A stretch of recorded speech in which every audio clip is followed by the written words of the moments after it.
America's longest war may be winding down. Welcome to Faith Nation. I'm Jenna Browder. And I'm John Jessup. We begin tonight with breaking news. It appears the United States has reached a truce with the Taliban. And that could spell the end of the war in Afghanistan that's gone on for nearly 20 years.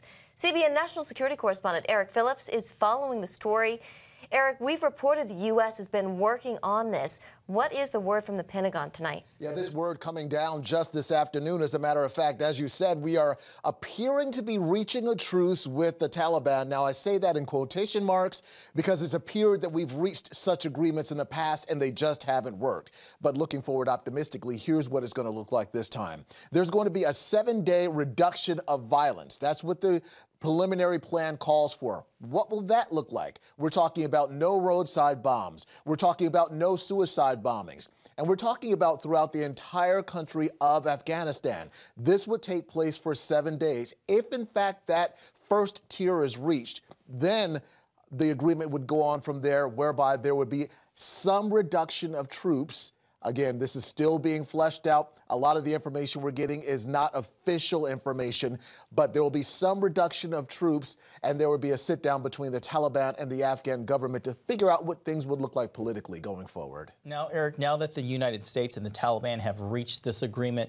what can we expect next? Well, what we hope to expect ultimately is a troop drawdown in Afghanistan. You know, the president has made no secret of the fact that he wants to see the troops withdrawn from that area, and specifically from Afghanistan. But so did President Barack Obama. So did President George W. Bush. This is not a new sentiment. This is what presidents have wanted to have happen for some time. It just hasn't happened. If this goes according to plan, based on what we're hearing so far, there would be a troop drawdown. The whole goal is to go from about 12,000 troops to roughly 8,600 troops. But we've got to get over this first hurdle of a 7-day reduction in violence, and then there should be some talking between the Afghan government and the Taliban, and then we can talk about whether or not there's actually going to be that troop drawdown. Fingers crossed on all sides. All right, Eric Phillips, thank you so much. We know you're going to stay on top of that for us. In other news tonight, Attorney General Bill Barr says President Trump's tweets and public statements make it impossible for him to do his job. This comes after Trump criticized the recommended prison sentence for his longtime friend and advisor, Roger Stone. In the end, though, it was Barr who sparked political outrage after his decision to overrule prosecutors' recommendation. CBN White House correspondent Ben Kennedy joins us now with more details. Ben? Well, John and Jenna, Barr insists politics played no role in his decision and it was made before the president's tweets, adding that he never talked to Trump about Roger Stone's case. Today, Trump tweeted, "This doesn't mean that I do not have, as president, the legal right to do so. I do, but I have so far chosen not to." Barr said he supports Roger Stone's conviction despite the president's attacks on the case. Justice Department prosecutors recommended a 7 to 9 year prison sentence for witness tampering, lying to Congress, and obstructing a congressional investigation into Russia meddling in the 2016 election. But Barr overruled his own prosecutors in favor of less time behind bars for Stone, but insists Trump had no influence or input on that decision. Barr says, quote, "It is time for the commander-in-chief to stop tweeting about DOJ criminal cases, saying I can't do my job without a constant background commentary that undercuts me." I have a problem with some of the tweets. The president has never asked me to do anything in a criminal case. However, to have public statements and tweets made about the department, about our people in the department, our men and women here, about cases pending in the department, and about judges before whom we have cases, make it impossible for me to do my job and to assure the courts and the prosecutors in the department that we're doing our work with integrity. Now, we did hear from the president here at the White House. He said he wasn't bothered by Barr's comments, adding that he has full faith and confidence in him to do his job and withhold the law. That being said, some Senate Democrats today are now calling for Barr to resign. John, Jenna? All right, CBN White House correspondent Ben Kennedy. Thanks, Ben. We'll hear now to react our Faith Nation political panel. Julia Manchester with The Hill and CBN's chief political analyst David Brody. Julia, how surprising were Barr's comments? And secondarily, wasn't he essentially just saying what most people were thinking? You know, I think they were surprising because we didn't expect him to be that blunt, because Barr has obviously been one of the president's staunchest defenders in the administration, I guess in Republican world in general. However, yes, he was absolutely saying what everyone was thinking. I think William Barr is probably at a bit of a somewhat of a breaking point, because he's on the one hand being accused by Democrats of trying to expand executive influence, executive power, and at the same time he's pressured by President Trump and oftentimes has to wake up to a tweet, breaking news. And I think there's a lot of frustration in the Trump administration about this and how President Trump does this. So the way he did it, telling this to ABC News, a little surprising, but not surprised he was thinking that. In this administration, David, we see very few people standing up to the president. What does this do to his and Barr's relationship? Well, first of all, clearly Barr was getting pushback inside the DOJ, and so there was a credibility issue, first of all, just internally there. I think it's 50-50 whether or not, this ends well for Bill Barr. Really, with Trump, everything in a way is 50-50. Who knows what he's going to do? Look, the issue with Trump being a tweeter-in-chief isn't necessarily a problem when he does it after the fact. The problem is he's doing it before the DOJ has done anything. That's the issue. It's the time. Look, he's like a presidential political analyst is what he really is, and he's like the big Twitter carnival barker. And at some point it just becomes too much, and clearly it was for Barr. Elizabeth Warren already mentioning that he should be impeached, not President Trump, but Bill Barr. Where's this headed? No, I mean, that's just not going to happen. I mean, they've wanted Barr's scalp for a very long time, but I don't think that's just not happening. Oh, the word impeach again? Here we go. Oy. Unending. Getting a lot of use lately. Well, switching gears to 2020, Bernie Sanders gaining a 10-point lead nationally, according to a new Morning Consult poll. Sanders is at 29%, Joe Biden 19%, Michael Bloomberg coming in at 18%, Pete Buttigieg 11%, and Elizabeth Warren at 10%. David, so you see those numbers there. Is it too early to predict Bernie Sanders could actually win the Democratic nomination? Yeah, it's way too early, and here's why. You've got Super Tuesday. Let's see how Bloomberg does. Let's see what happens with the delegate count. And also, remember, that national poll, very important. A lot of people see these polls, poll. Likely voters versus registered voters. That's a poll that surveyed registered voters. Once again, you could be a registered voter that hasn't gone to the voting booth in 50 years. It's different between that and likely voters. So let's take these polls with a grain of salt. Julia, if Bernie Sanders does win the Democratic nomination, what does it mean for the party? You know, that's a very good question. I think Democrats are trying to grapple with this, especially in the established wing of the party. There's a lot of frustration among establishment and centrist Democrats that lane of the party is essentially cannibalizing themselves. If Amy Klobuchar and Pete Buttigieg were one candidate, that candidate would have won the New Hampshire primary and would have performed much better in Iowa. So I think right now, it's hard to tell whether Sanders will actually get the nomination. I've heard some speculation that there is concern that we are headed towards a brokered convention, though we are very, very far from that. But I think if he gets the nomination, it's going to be hard for a lot of centrist establishment Democrats to support him at a time when they need to be unified if they want to take on Trump head-to-head. Remember, real quick, if Warren gets out of the race first, a lot of that potentially could go to Bernie. If Klobuchar and Biden get out of the race first, a lot of that could potentially go to Buttigieg. So a lot might depend on who's getting out of this race first. Let's watch that, too.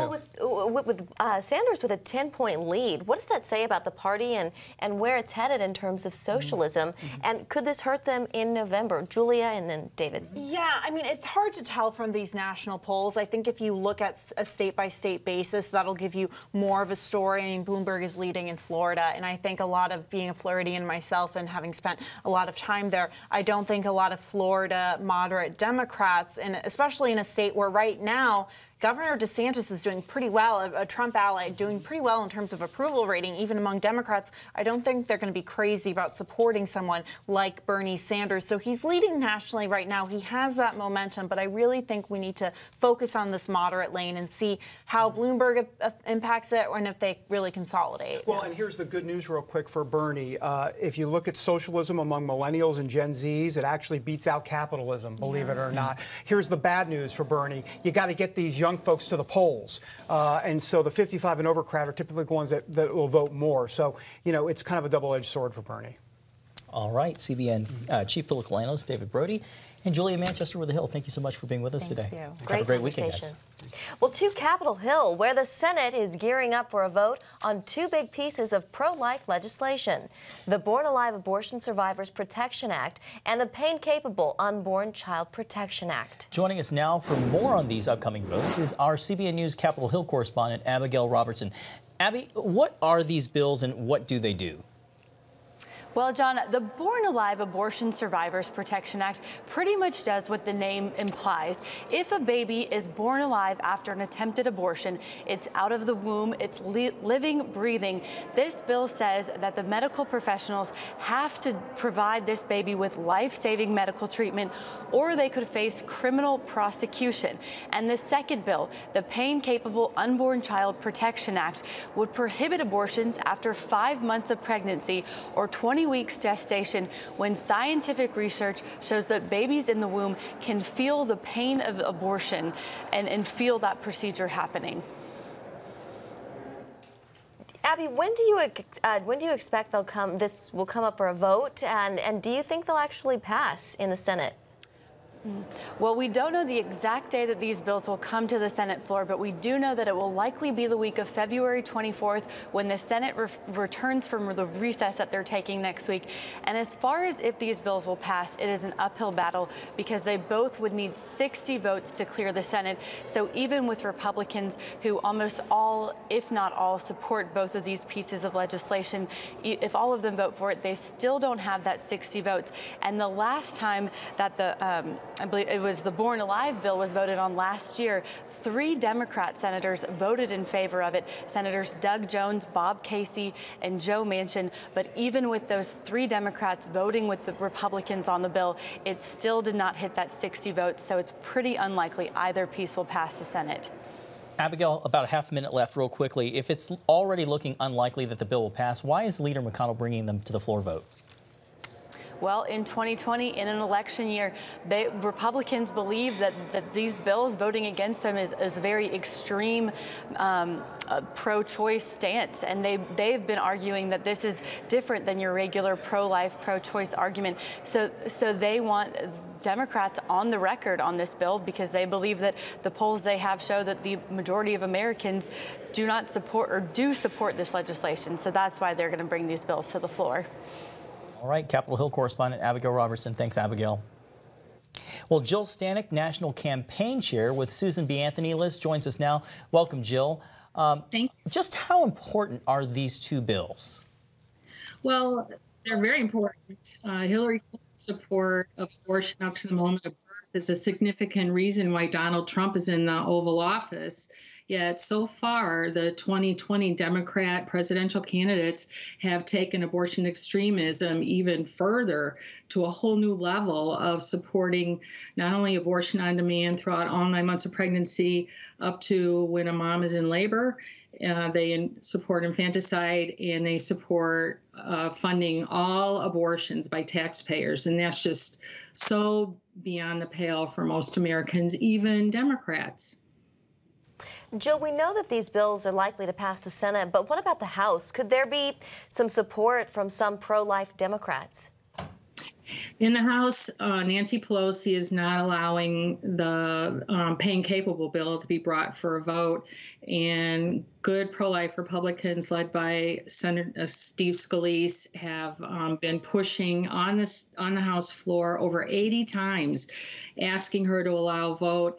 And they have started a discharge petition, which would allow a vote if over half of the members of the House sign the petition, allow a vote over Nancy Pelosi. But that isn't likely right now. We have 204 signatures, 219 are needed, and all 229 who haven't signed are Democrats. Jill, can you talk a little bit about the efforts that you're seeing across the states to fight these late-term abortion laws if these federal efforts here in Washington don't materialize? Well, it's been going both ways in the states. I think after Kavanaugh was confirmed, the other side became frightened and started introducing pro-abortion bills radical in places where they thought that they could win.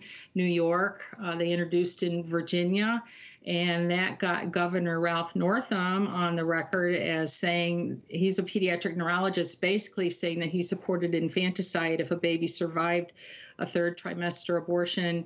So as far as the House goes, they know that this is poison for them, and they're just trying to avoid it, as are the senators.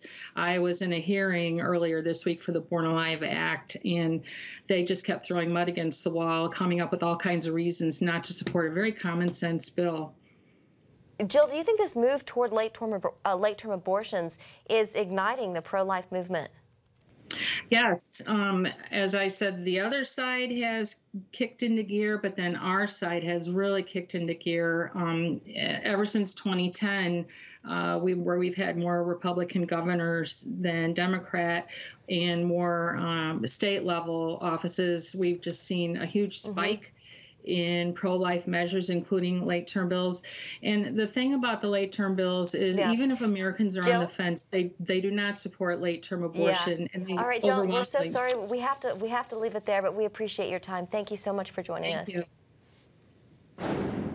Coming up, President Trump could be facing bipartisan opposition to his latest budget idea to fund the border wall. Why the Pentagon is up in arms about it. Come home to the sounds of Southern Gospel from CBN Radio. You'll enjoy a rich Southern blend of bluegrass, classic gospel, and Southern Gospel favorites like the Gaithers, the Crab Family, and bluegrass sounds like Mountain Faith. So make yourself at home with the all-new CBN Southern Gospel, now available at cbnradio.com.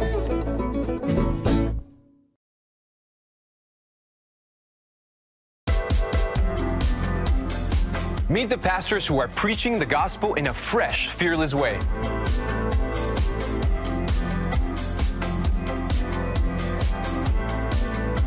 I'm Roberto Torres-Cedillo. Join me each week for Next Gen Voices.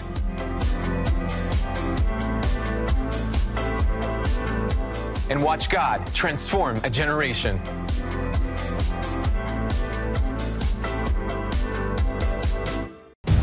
Prophecy thousands of years old. We were called to be a light to the world. Being fulfilled today. Discover how. Get to life. Call 1-800-700-7000. We consider it our duty to reach out and help others around the world. For a gift of $10 or more, you can own the acclaimed CBN documentary To Life. Just call 1-800-700-7000 or log on to cbn.com. To treat a human, no matter what he is, which religious he have, which color he is. This is what I'm doing. See how the people of Israel are fulfilling prophecy. History is being written, and I want to be a part of it. By sharing their knowledge. In Africa, in Asia, in South America, in East Europe. And their love. This is how we work. This is us. Get to life. Call 1-800-700-7000 or log on to cbn.com. Tonight, the Trump administration is getting blasted on all sides for its plans to divert billions of Defense Department dollars to build the border wall. The money was supposed to be used for fighter jets and other military equipment. Once again, here's CBN National Security Correspondent Eric Phillips. Let's say this much: border security is national security, and national security is our mission. I think many NATO allies understand that as well. Secretary of Defense Mark Esper insists it makes perfect sense to use $3.8 billion of Defense Department money to help build the wall along the southern border, a sentiment heard during the president's State of the Union. And as the wall rapidly goes up, drug seizures rise, and the border crossings are going down and going down very rapidly. The already controversial issue becomes even more so because the money being diverted for the wall was to be used for other projects, like the purchase of the Navy V-22 Osprey aircraft and parts for an Air Force drone and F-35 planes. Lawmakers on both sides are crying foul. House Armed Services Committee Chair Adam Smith, a Democrat, condemned the move, saying today's reprogramming request confirms once again that the president is obsessed with fulfilling a campaign promise at the expense of our national security. This administration has already stolen billions from the DOD for the president's vanity wall, and today they are doubling down. The ranking member of that same committee, a Republican, criticized it as well, saying Congress determines how defense dollars are spent, and once those choices have been made, the Department of Defense cannot change them in pursuit of their own priorities without the approval of Congress.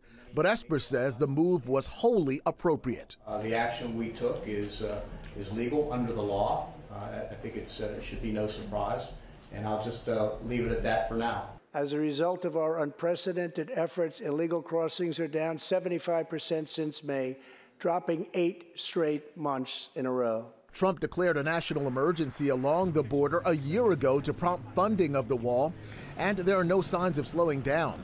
He has said he wants over 500 miles of the wall to be completed by early 2021. So far, 119 miles have been done. In Washington, Eric Phillips, CBN News. Too often, we carry baggage from our past. You know what it's like. It affects everything and everyone in our lives. It's always there, weighing us down and keeping us from achieving true happiness. But do you know God never meant for us to be trapped in the past? You can be free of your baggage. Learn how God's forgiveness leads to changed lives and new beginnings. Call the 700 Club. I'm Ephraim Graham, and this is Studio 5. Cruise with me as I discover the good things happening in the world of music, sports, television, and movies. The fact that Ryan Coogler was going to be directing the film, I knew that something special was going to happen. We'll chat with artists at the forefront of entertainment and explore the connection between popular culture and faith. I asked my pastor, I said, well, does that mean I'm supposed to be a preacher? He says, well, no, you already have a pulpit. Watch Studio 5, Wednesday night at 9:30. Tikkun Olam. This is our nature as a country. To make the world a better place. Literally, we felt the earth shaking. The Christian Broadcasting Network presents To Life, how Israeli volunteers are changing the world. This film needs to be seen by everyone. I was in tears. Now you can own the inspiring documentary To Life on DVD. There is blood on our hands if we know and we walk away. I'm so grateful that this film was made. To Life can be yours for a gift of $10 or more. Call 1-800-700-7000 or log on to CBN.com. We know that every minute counts to save life. It'll bless Israel, but it'll also bless all the friends of Israel. Discover the untold story of how Israeli volunteers are making the world a better place. Call 1-800-700-7000 or log on to CBN.com to get your copy today. The United Nations is hitting hard against some of the major U.S. corporations doing business in disputed land in Israel. General Mills and Motorola are just a couple to land on the UN's so-called blacklist. This all stems back to the 1967 Six-Day War. And as CBN Middle East Bureau Chief Chris Mitchell explains, the new database is catching the attention of leaders around the world, from the U.S. Capitol here in Washington, D.C. to Jerusalem. Reaction came quickly after the UN Human Rights Council released the so-called BDS blacklist, designed to punish more than 100 companies doing business in East Jerusalem, Judea, Samaria, and the Golan Heights. Israel froze ties with the council's leader, accusing the office of serving the BDS campaign. United States Senator Tom Cotton accused the council of persecuting Israel while protecting the world's worst tyrants, calling on it to investigate the crimes of its own members instead of obsessing over the Jewish state. It's important to note that it is not, as some claim, a blacklist, nor does it qualify any company's activities as illegal. Israeli Prime Minister Benjamin Netanyahu vowed to boycott those who boycott Israel, calling the Human Rights Council a biased body that is devoid of influence. His political rival, Benny Gantz, also condemned the publication, calling it a dark day for human rights. They were working on this, they held it back, and now, after a peace plan is launched, they go ahead and do that. Shame on the Human Rights Council. Palestinian Authority vowed to use the list to drive the companies out and demand compensation. Ironically, any resulting boycotts would likely hurt Palestinians the most. For example, CBN News has reported how international pressure forced the SodaStream company to leave Mishor Adumim and move to Israel, costing many of the 500 Palestinian employees their jobs. NGO Monitor's Yonah Schiffmiller told CBN News much of the list came from BDS-linked organizations, and Israel claims several groups with terror links pushed the UN to publish the list. The activities that these companies are being targeted for are completely legitimate. There is no international standard that bars business activity in occupied territories or in settlements. Many of the companies that we're talking about are conducting activities that were outlined in the Oslo Accords. Christian business leaders from some 40 nations have pledged to combat the BDS movement by pursuing business with Israeli companies. We've invited them in order to connect with Israeli businesses, meet face to face, and create those connections and transactions that'll help bring Israeli innovation to the world. I'd encourage your viewers to do double, triple the amount of business with the companies on that list. I would encourage your viewers to write letters to those companies, encouraging them to continue to write letters to Congress in protest. I think what they did was outrageous. Chris Mitchell, CBN News, Jerusalem. It's the new Superbook Bible app. It's packed with games, activities, and Superbook episodes that you can watch for free.